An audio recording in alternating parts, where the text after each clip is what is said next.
સેના મિત્રો, આ અમારા રસોડાવાળા ભાઈ છે. આમને સરસ સરસ ભજીયા બનાવ્યા અને ચા બી મસ્ત બનાવી, એટલે મગજ ફ્રેશ થઈ ગયું. જો અને હજુ બી આ બધો સામાન પડ્યો છે ને અહીંયા આવીને પાછું હજુ એક ભાઈ તો ભજીયા ખાતા ખાતા વાતો કરે છે. જો એમને તો અહીંયા જ રહેવાનું લાગે છે એટલે વાતો કરે છે. એટલે બહુ મજા આવી ગઈ.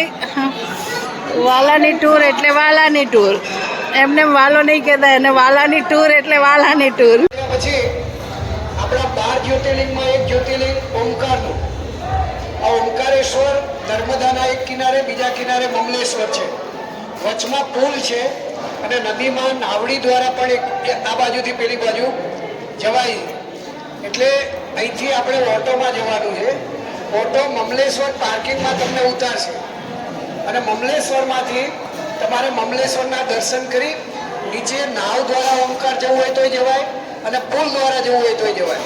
પછી રિટર્ન પાછું તમારે ત્યાં ઓમકારમાં અત્યારે પાર્કિંગ નથી, એટલે મમલેશ્વર તમને લઈ જશે, મમલેશ્વરથી બેસાડશે. તમે બધા દર્શન કરીને આવો.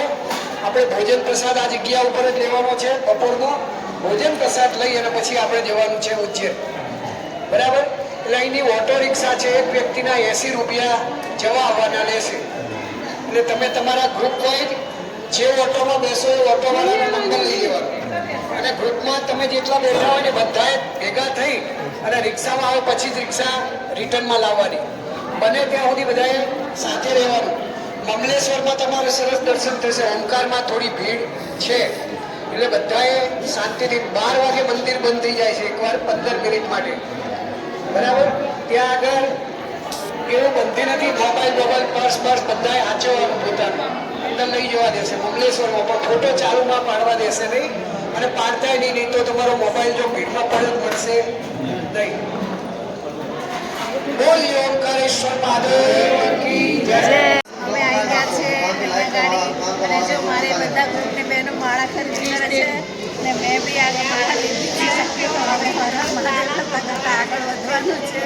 તો મારા બ્લોગમાં બને રહેજો. નેક્સ્ટ બ્લોગ તમને ત્યાં બતાવું છું ઓમકારેશ્વર મહાદેવ. તો બોલો જોરથી બોલો હર હર મહાદેવ.